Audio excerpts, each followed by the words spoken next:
Okay, we already have one person. That's excellent. All right, so we're live with this webinar, and this is going to be a good webinar. This is going to be better than you think it's going to be. It's definitely a subject that a lot of people don't know a lot about, and when they find out about it, uh, they're quite shocked. So this is going to be a lot more interesting than you think. So I'm going to get into firstly what food is and what ultra processed food is and why we need to be careful of it and what to look for on the labels. So welcome to Label Fables. Okay, cool. So food, the definition of food is that which is consumed to sustain life, provide energy, and promote the growth and repair of tissues. So it's a simple definition. So that which is consumed to sustain life, provide energy, and promote the growth and repair of tissues. So the growth and repair of tissues and sustain life. So if you look at the word, it means to continue on. So, all right. If you're not, if life is not being sustained and you don't have energy and your ability to repair and grow muscle and bone is not as good as it should be, there may be something wrong with your food. All right, so then that's the definition of food. Let's have a look at the definition of ultra. So beyond what is ordinary, excessively, or extremely. So extremely, then we're going to get into the word processed food. So processed is having been subjected. This is with regards, this is a definition which is applicable to food. So having been subjected to high heat, which is bad, pressure, which also becomes high heat, and chemicals to extract or remove components. All right. So we have food that has been excessively subjected to high heat, pressure, and chemicals to extract or remove components.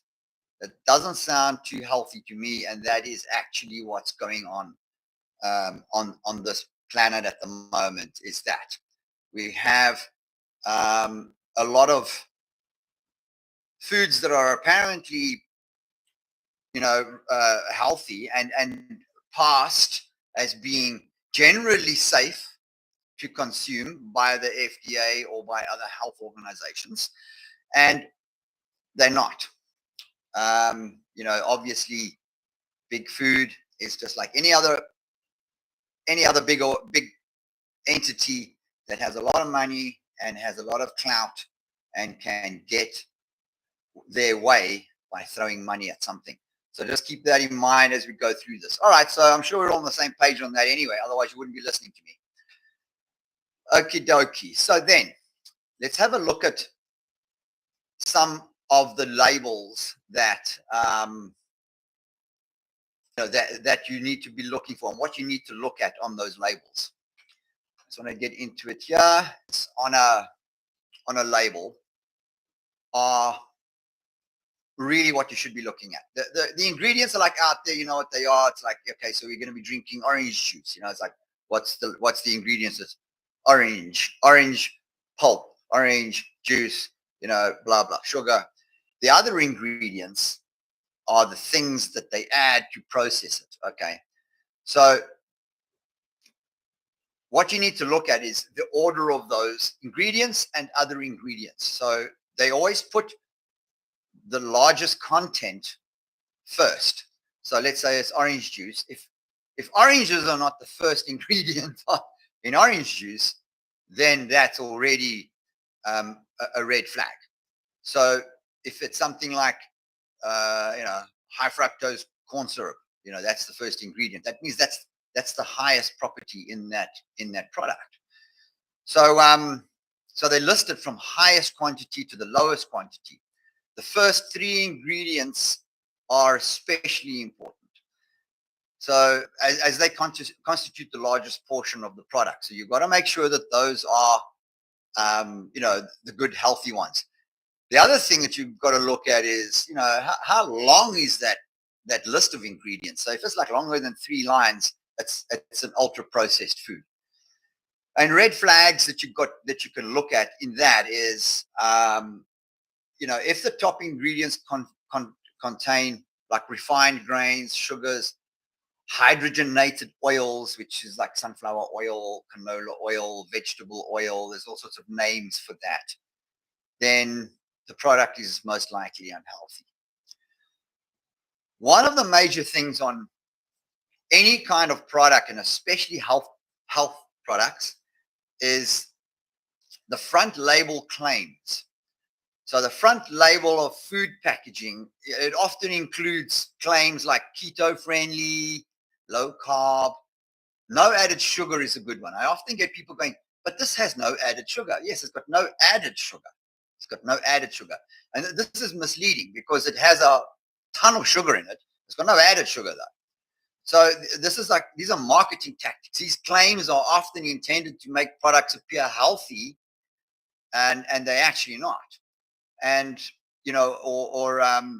these health claims on the front label increase the likelihood of a product being chosen, even if it contains unhealthy ingredients. It's interesting. It's like a psychology thing, It's like they mess with your mind.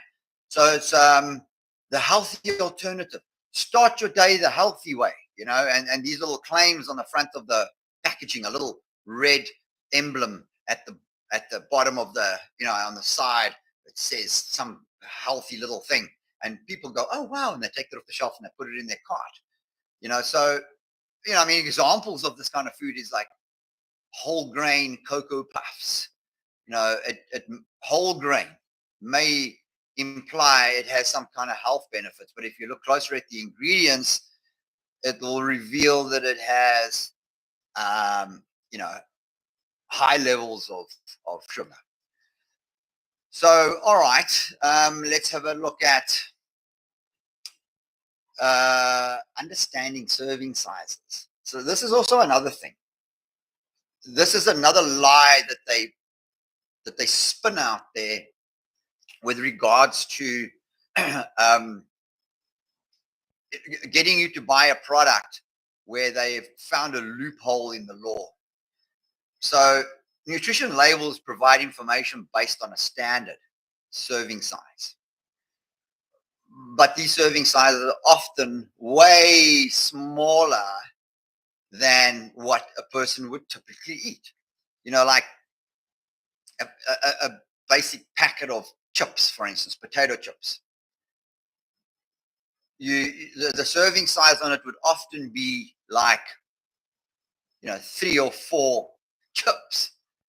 And so it's deceptive. The manufacturers use small serving sizes to downplay the calories, the sugar, the fat content per serving. For instance, one serving might be listed as like half a can of soda, but you don't see it though. It doesn't say half a can of soda. It says serving size like 100 milliliters, or 50 milliliters, and it contains 3 grams of sugar. But the whole can is 300 milliliters. So you're getting 9 grams of sugar in that soda, which is supposed to be a low sugar soda, or a serving size might be a quarter of a chocolate bar, or a single cookie. That's a serving, like don't eat the whole packet of cookies. And I don't know who does that. Eats a whole packet of cookies. I know none of us have ever eaten a whole packet of cookies. So a serving size, a single cookie has, say, 5 grams of sugar in it. And you're sitting there, you're going, and you're dipping them in your tea or your coffee, and you're just chucking them down. And before you know it, you've had like 12 of these things, and they each contain 5 grams of sugar. So, many people mistakenly consume the entire packet, thinking they've consumed a single serving. When in reality, they may have consumed 12 servings. So you've got to look at the serving size on the packaging. And then, calculating your true intake. So if you consume multiple servings, remember to multiply the calories, the sugar, the fats by the number of servings that you actually ate. So that's extremely important when you're when you're buying products off the shelf. So if you're buying something in a box or in a packet, it is already a red flag that it's on a shelf to the center of the grocery store, because they never put the health products in the center of the grocery store. Go and look at your grocery store. It's the same here in South Africa. All of the health products are around the edges where people never go. All of those processed products are in the middle and center. So if it's in the center of the grocery store, in a box or a packet, it's probably ultra processed food, and there's lies all over the labels, and you've got to be able to read those lies. There's certain laws which say that you don't have to indicate sugar in the product if the amount or the volume of sugar in it is less than, like, I don't know, half a gram or something. So they go, one serving size is this, and it's less than half a gram, but the serving size that they're putting on the package is no one is ever going to eat that. They would eat way more than that, which would bring it up to 3 or 4 grams of sugar. So you've got to look at those kinds of things as well. No added sugar. Don't get fooled by that. And I'm going to get into like the keto and low carb type products and how they fool people, with those like keto bars, low carb bars, all of these things. To be quite honest with you, I look at the ingredients in 95% of these kinds of products, and I'm like, either these people don't know what keto is and low carb is, or they're outright liars.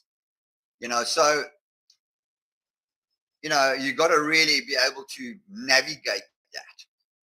I'm putting a bunch of advice letters on the description of this video, which you can download, and one of them is what I'm just talking about now, which is the guide to reading food labels. And then there's another one which I'm not really going to get much into because it's quite long. Is the ultra processed foods. That's a really good one though. Everybody should read that. That's a really good one. All right, now let's get into some of the ingredients that we should look out for. So if you look in the back of your box, you have your ingredients, other ingredients, and then you have nutritional facts. And that the nutritional facts are often where the lies are exposed. So it's like you'll find that sugar is not mentioned in the ingredients or other ingredients, but yet if you look in the nutritional facts, it shows like 3 grams of sugar, in the nutritional facts. And you're like, oh, where does that sugar come from? That's interesting. So the nutritional facts are always something you've got to look at, and the carbohydrates as well, the carbohydrate content against the fiber content in the food, and all of these kinds of things. You've got to look at that. So it's not just the ingredients you've got to look at. It's another little block that's called nutritional facts. Those are quite telling, and those often, if you look at the two, it doesn't make any sense because sugars are not mentioned in the ingredients or other ingredients, but yet there's sugar in the nutritional facts. Like, okay, where did those sugars come from? So they've hidden it in the ingredients with their clever little serving size thing, but they have to show it in the nutritional facts. Keep that in mind. That's a very, very like devious little ploy.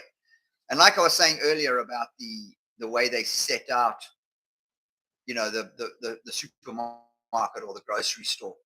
Like you've got to watch for that as well. So if your health products are sitting in the center of the grocery store, 9 out of 10, it's not a health product. It's an unhealth product.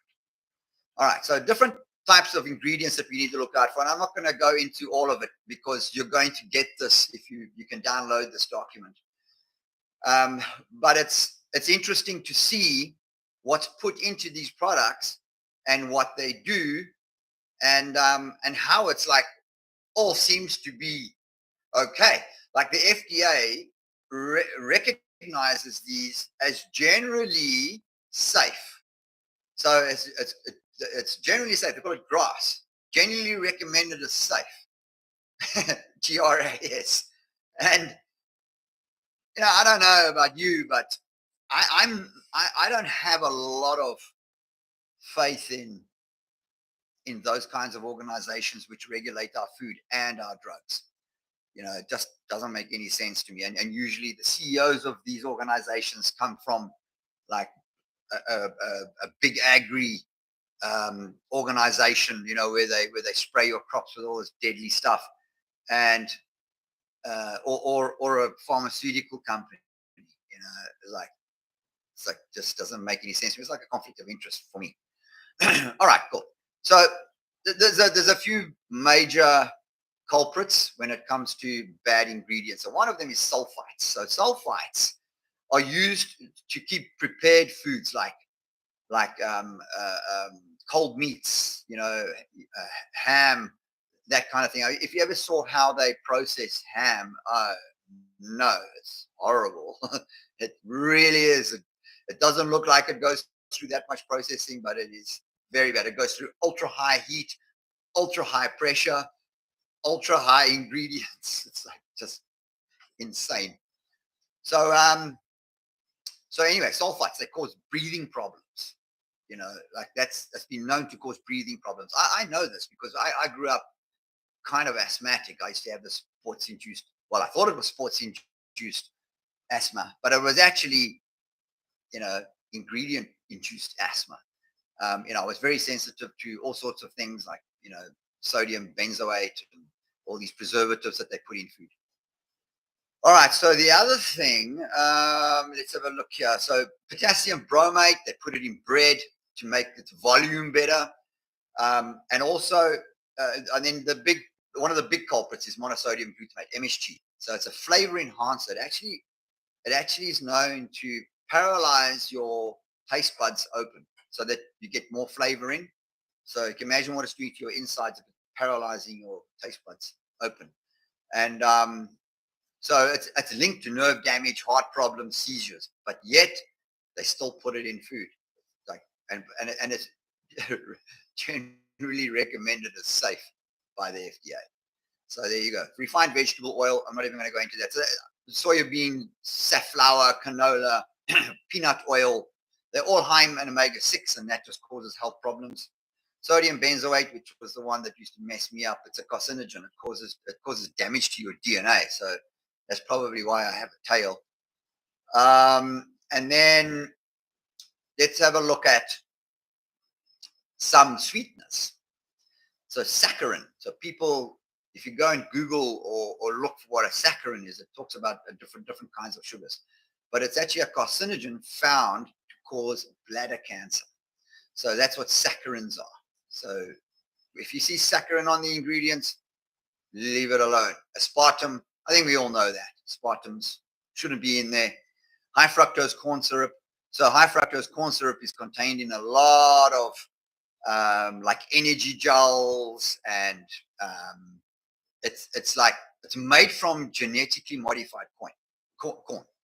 And it literally causes obesity, diabetes, heart problems, arthritis, and insulin resistance. So insulin resistance is like a lower version of diabetes type 2. Sucralose, you find that in Splenda. It's horrible stuff. It causes like inflammation of the liver and your kidneys, and shrinkage of your thymus gland, which has so many functions in the body. You just don't want it. Agave nectar. So people are always asking me about agave nectar. That's a natural. It's not. It's a horrible thing. It's derived from a cactus, and it contains high levels of fructose. Fructose is the worst kind of sugar that you can have. I don't care what anybody says. Fructose is the worst kind of sugar that you can have. It literally messes your liver up, because your liver is the only thing in your body that can process it, and it doesn't do a very good job of it. It literally just turns it straight into liver fat. So if you're eating a lot of fruit, You can expect, and it can even cause like an alcoholic type of liver. Bleached starch. Yeah, well, I mean, that is in a lot of dairy products. So it makes your milk very white and your creams and your cheese very white and so on. And then there's a whole lot of colorants and, yellow number 5 and raw Bixen and all of these things. But you can read about that on the on that advice letter. I think you pretty much get the idea of that. Here's one I want to get into. This is something that a lot of people know about, but I don't think they know the extent of the damage that this particular thing does. That's the worst thing that you could probably put in food. It's called maltodextrin. And maltodextrin it's a highly processed carbohydrate, often added to various food supplements and even vitamin supplements. So like if you think you're getting some nice vitamin C, and you look at it, it's got maltodextrin in it, and it says it's got 0 sugar, because maltodextrin is not actually classified as a sugar. But I'm going to get into what a lie that is shortly. So it's a highly processed, and while it seems harmless, so maltodextrin has significant implications for health, especially regarding blood sugar levels and metabolic health. So, the glycemic index, it ranks foods on a scale of 1 to 100. Like pure glucose is like scoring 100 and the highest possible value. Maltodextrin ranks 105. It's like higher than the highest that you can rank, but it's not a sugar. So this is put in it's put in keto bars, protein shakes.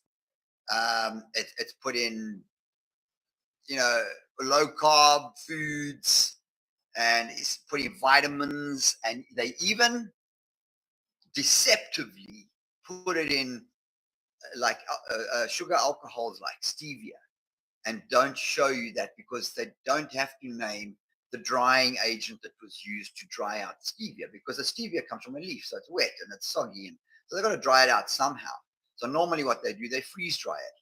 But when it gets very cheaply made, because maltodextrin is super cheap, they just spray it with maltodextrin, and then it dries out, and then they give it to you as stevia, and you think, well, I'm on a nice diet here and I should be losing weight, but I'm actually putting on weight. I don't understand where that's coming from. And it's your stevia. It's the drying of the stevia. Yeah, so though it's not labeled as a sugar, maltodextrin behaves like sugar when consumed. Manufacturers often use it to sweeten products without listing sugar on it, on the nutritional panel. So as a result, the consumer may unknowingly ingest more sugar than they realize. Like, for example, like low-fat diet snacks. They shouldn't be on a low-fat diet anyway. That's just stupid. That'll literally wreck your thyroid gland and make you insulin resistant.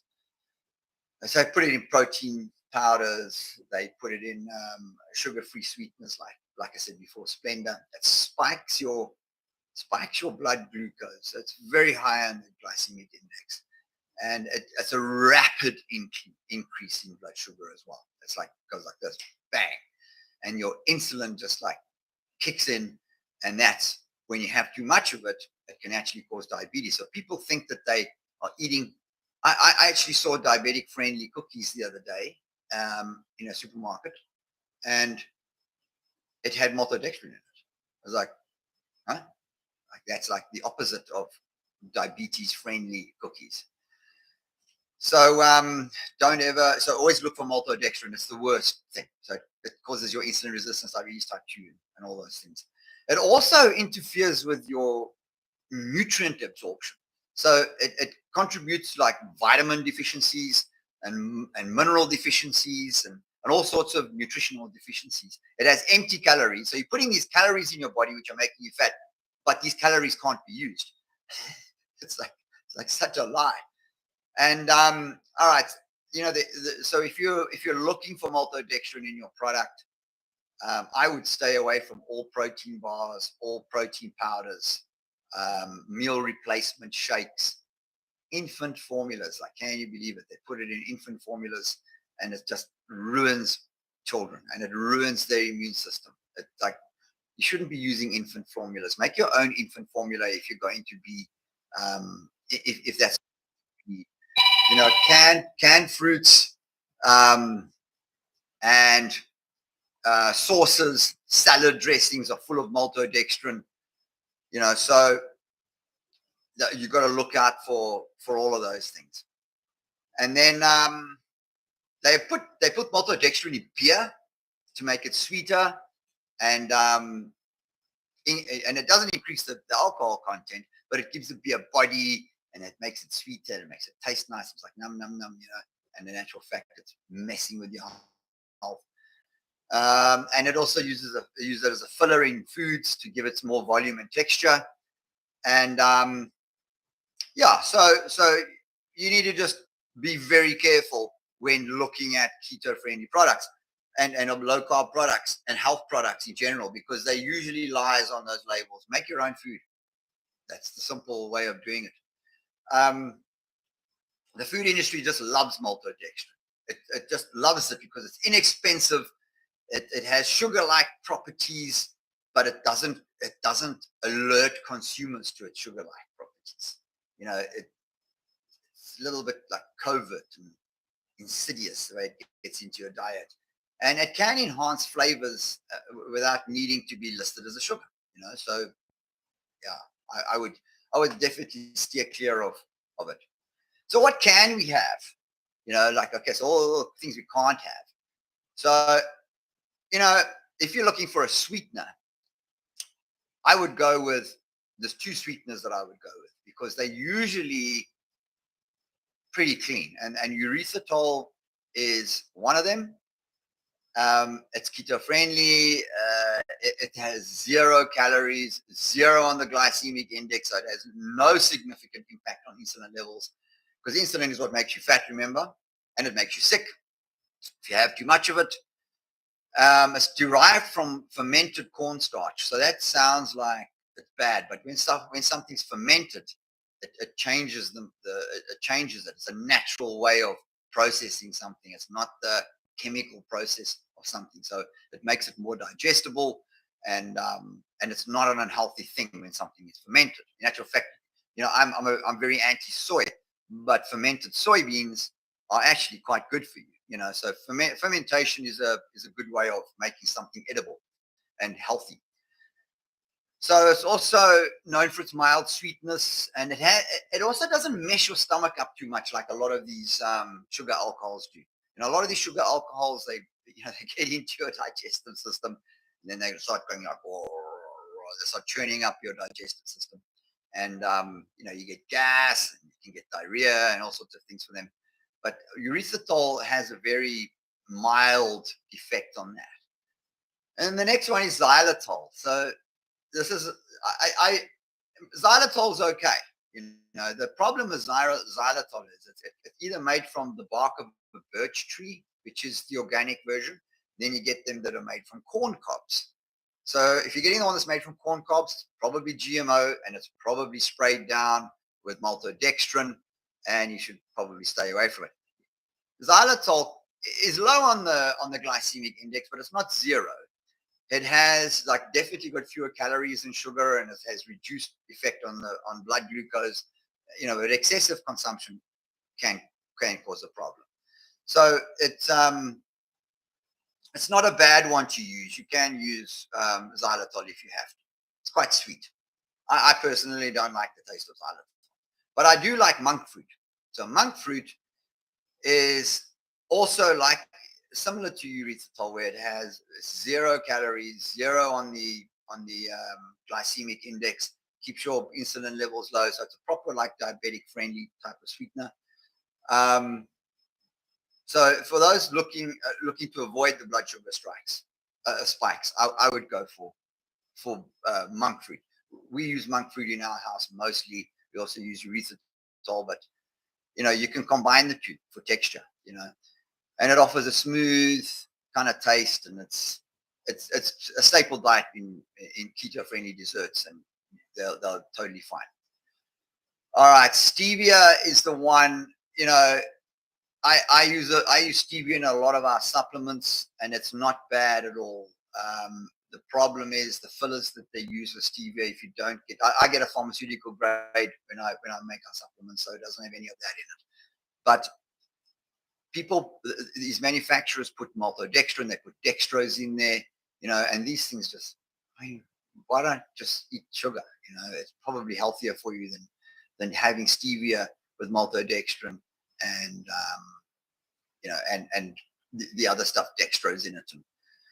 And then, again, just quickly, maltitol, not good. It has fewer calories than sugar, but it's fairly high on the glycemic index, and it does cause blood sugar spike. So, it's commonly found in like low sugar chocolates or candies or baked goods, but maltitol is not a good sweetener to go for. Neither is agave, because it's high in fructose and can be a serious burden, on the liver, and it'll interfere with your ketosis. You just won't get into or stay in ketosis. So it's commonly found in health food products and natural sweetener. So, all right, you do need to, not consume too much of these sugar alcohols, because it can cause problems with the gut, cause bloating, diarrhea, and you don't want all of that going on. Okay, and then so there are some questions that I wanted to answer that we got before the webinar, and these are. Let me just get them. All right, so is it more important to invest in low carb diet, or is it more important to invest in a low carb diet or organic? Both. Like, you should be doing low carb and organic low carb. That's the problem with diets out there, is they like, we're trying to get you to lose weight.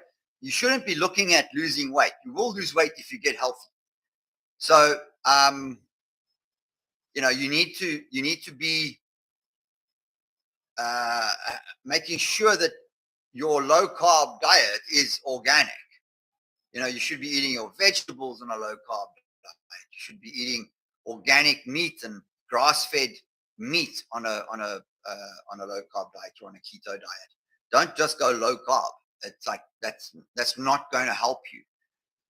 And then, given the large number of nutrients that the body needs, should one try to take all supplements possible every day, or is eating healthy organic vegetables and grass-fed meats enough? No, it's not enough.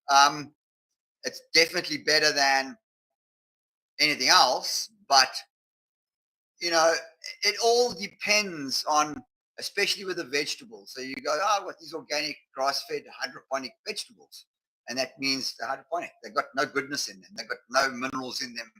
They're just basically green vegetables that look cool and they're nice and clean, but they're organic, but they have no goodness in them. So it's the soil that they're grown in. So obviously that's why we try to steer clear of anything near a Monsanto or Panar or one of these farms, because these guys spray their rubbish all over their crops, and it goes into the fields next door, and it just takes all the nutrients out of the soil, and you can't grow anything organic there. So you should be eating, your healthy organic food as well as your supplements. And the other thing as well is this: if you're not eating your healthy organic vegetables and your grass-fed meats, you may as well throw all your supplements down the toilet anyway, because you're not going to be absorbing them. It's your cells just aren't going to be doing it. So people are like spending thousands on supplements every month and getting absolutely no benefit from it. And I'm sure you've experienced that in the past, where you've spent a lot of money on supplements and you're like, is this really working? Or is it just a placebo effect, or what's really going on here? You have to get your body so healthy that your cells are sensitive enough to insulin to pull in that that goodness. So here's an interesting question about bovine. So you know, bovine. Let me just get to my little advice letter on it. So there's mixed feelings about bovine. Some say it doesn't get absorbed by the animal and doesn't come out in the milk. But it's like literally, if you're getting like raw milk from a grass-fed cow, you should be fine, because bovine is basically put into the feed. And it's also, again, it's the FDA and the EFSA in Europe and the FSA in the UK, and all of these guys have approved it. But you've got to look at where the farmer where the farmer uses this. If the farmer is giving his cows this bovia, then you need to have a look at that. If you look at an organic small scale farm milk, they don't use it. So if you're in a supermarket, once again, and you're in the section where it's got all the milk, you probably shouldn't be buying from there. So you can expect it in that kind of milk. You're not going to get around that, even if it's not on the label, because remember, there's no law saying that they have to put what they feed these animals on the label. So but there is a law saying you can't say that you're feeding an animal something if you're not feeding it that. Like you can't say these are grass-fed animals and they're not. There was a big thing with Kerrygold butter, and they were saying that the animals are not grass-fed, which they were. But there was just some suppressive agency that tried to stop them from helping people and getting them healthy. All right, and then next thing, why is glyphosate considered so bad, and how can one avoid it? Glyphosate means it's a GMO product. So you look for the GMO in it. So if it's not organic, it's GMO. And glyphosate is considered so bad because it kills all life, and over years of consuming it, if you're not going organic or grass-fed, you are consuming, probably a few pounds of it through a lifetime, it's a carcinogen. No, it's known as a carcinogen. Monsanto, who make it, have been sued many times for people who've gotten cancer, and some of the cases have been won. And the reason why it's also so bad is it mimics estrogen, so it messes with your ovaries, it messes with a male's testes, messes with your adrenal glands, and that's just like a little bit of it. So yeah, don't eat anything that's GMO because it's generally got glyphosate in it. And then I had a question of what on earth is TBHQ? I recently found on many South African peanut butters and peanuts. So basically, don't have anything that has TBHQ in it. It's terrible stuff. I'll quickly open up my thing. It's found in cheeses, and it's also found in peanut butter. Like you're right. So it's also approved for use in food, but limited to 0.02% of the total fat content. So if you're having low fat, you can expect high amount of TBHQ. It's a synthetic antioxidant that is used as a preservative in peanut butter, and it extends the life and prevents fats from going rancid in the peanut butter. So basically, organic peanut butter, like any organic vegetables, they go off very quickly because they don't have all the junk in them. If your vegetables are lasting like 2 weeks in your fridge, You should start questioning their source. So stay away from anything that has TBHQ, and also look at you shouldn't be eating peanut butter anyway. Peanut butter is a legume. It is the most highly sprayed crop. So, although, and unless you're getting organic peanut butter, which is hard to find and also very expensive when you do find it, try and stay away from peanut butter. It is also quite high in carbohydrates and low in fiber. So if you're eating too much peanut butter, it will spike your blood glucose. In actual fact, we recommend it when people really have like glucose dips on our program. And we just say have half a tablespoon of peanut butter and it brings blood glucose back up. But so yeah, we all love peanut butter. There's no one that doesn't. But the peanut butter that you're going to get out there will generally have this in it, and it's it can cause like dizziness and like hyperactivity in children. I mean, children generally eat it. Can cause nausea, and even cancer. Extremely high levels can cause cancer, and it has allergic reactions in some people.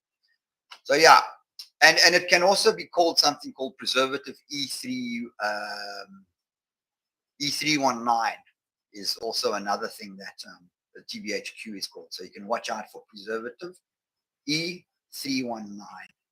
That will be their little clever way of fooling you into eating their peanut butter. And then modified maize starch.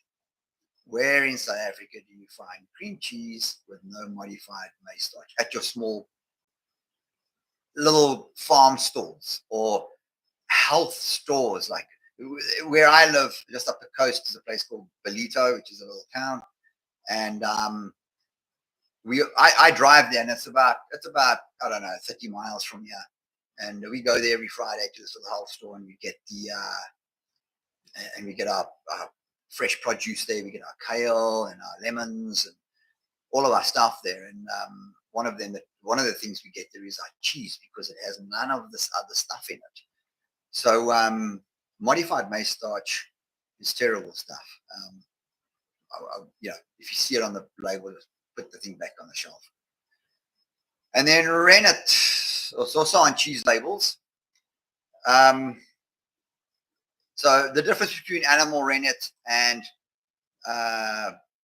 synthetic. Let me just open up my advice letter on this, and I'll tell you what the difference is. So, animal rennet is extracted from the stomach of a young animal. So it's like calves and lambs and goats. And, the enzyme chymosin is naturally found in their stomach lining, and it helps them digest milk. So it breaks down kappa casein, which is the milk protein, and it causes milk to solidify into curds. And it also makes it a firm texture and enhances the aging process in cheese. That's why it's in cheese.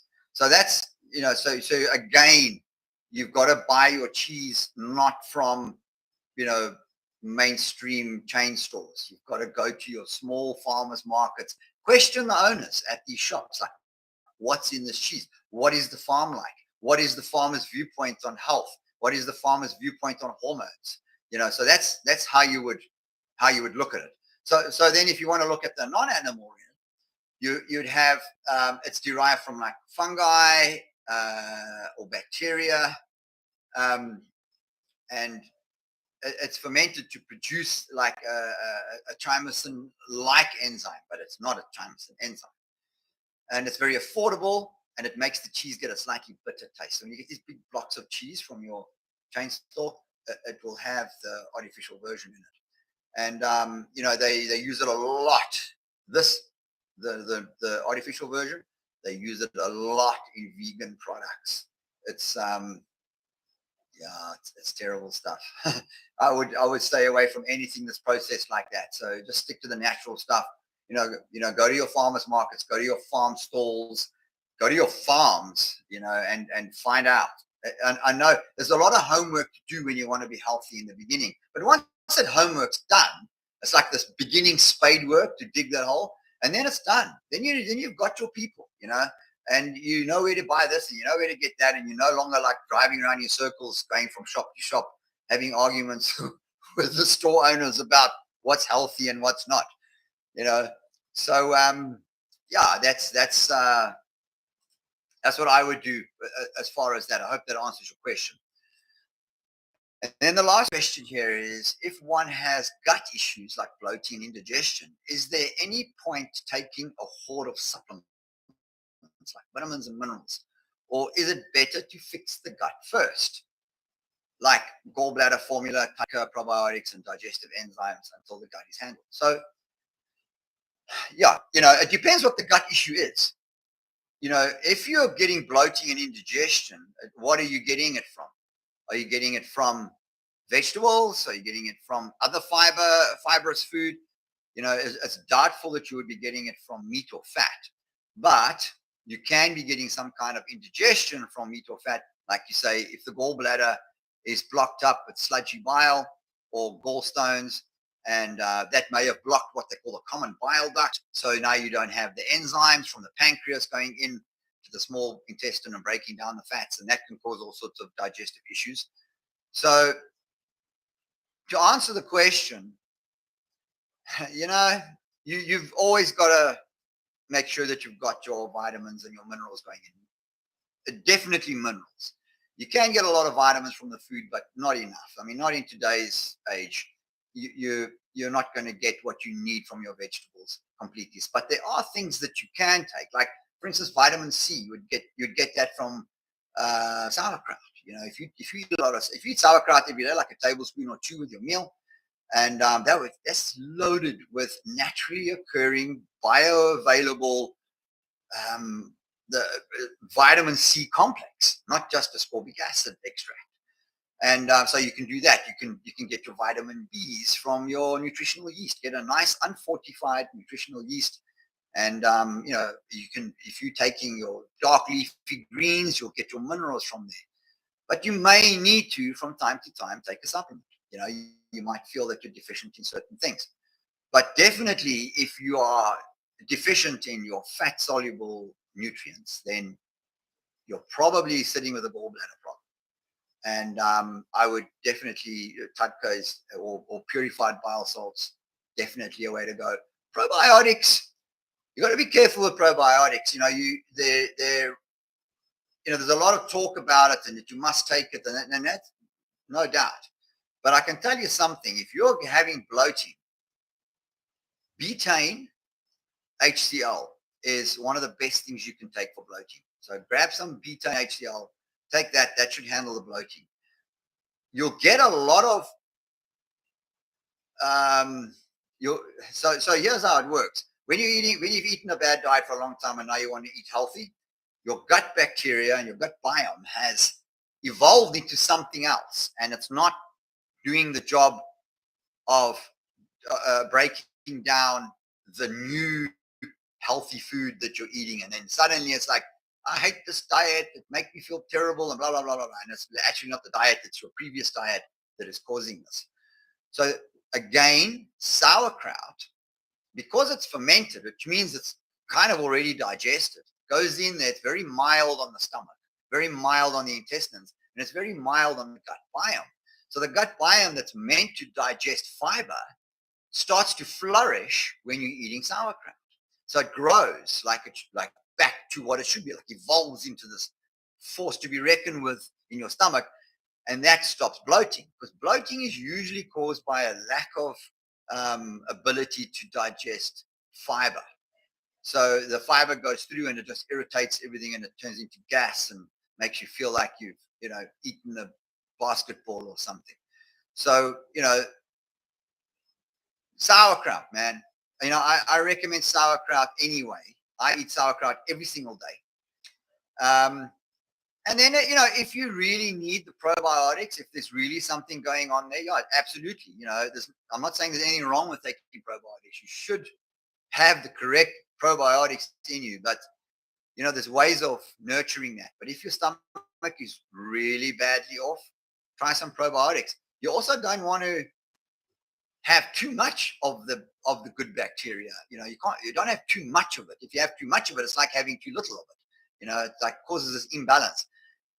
The gut will grow the amount. That's why it's better to do it by eating food that nurtures it, so that the gut makes enough of it for what it needs, for its purpose, and not more.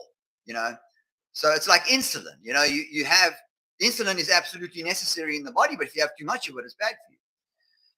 So digestive enzymes, again, with a gallbladder problem, it often turns into a pancreas problem as well. So you're not getting the enzymes from the pancreas, and that would make that would cause problems with digesting fat, because what the gallbladder does is it secretes bile every time you eat a protein, or especially fat.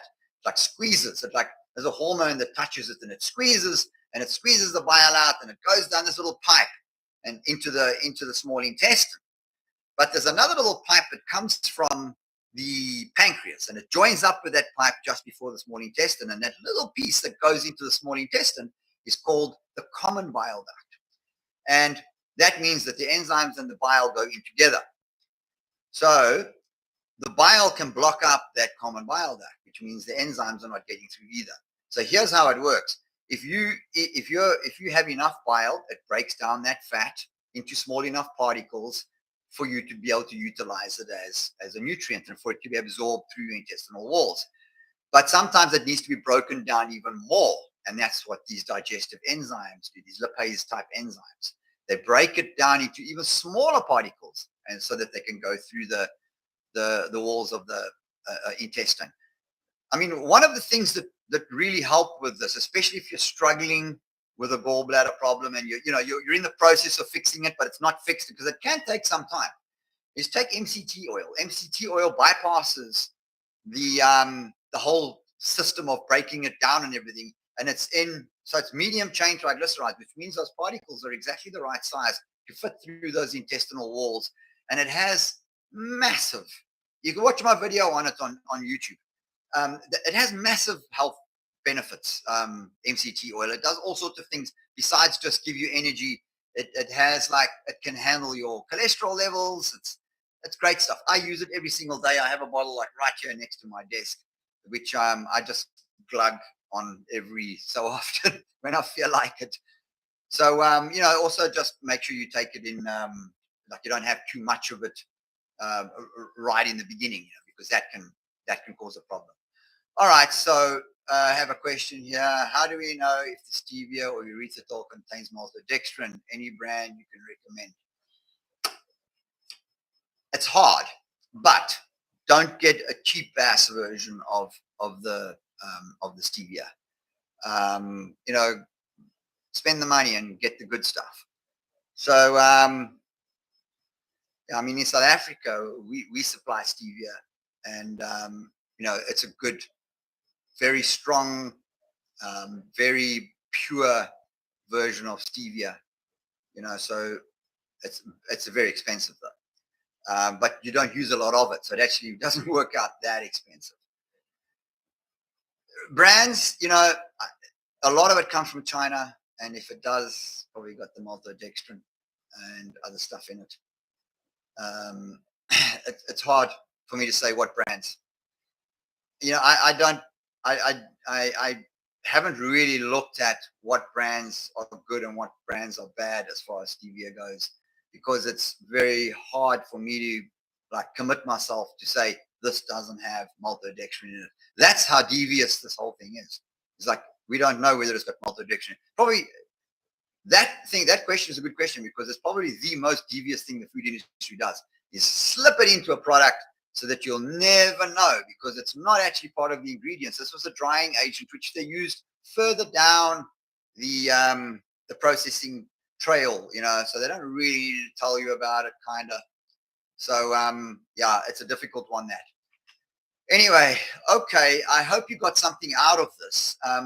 All the advice letters are downloadable on the description of this video, and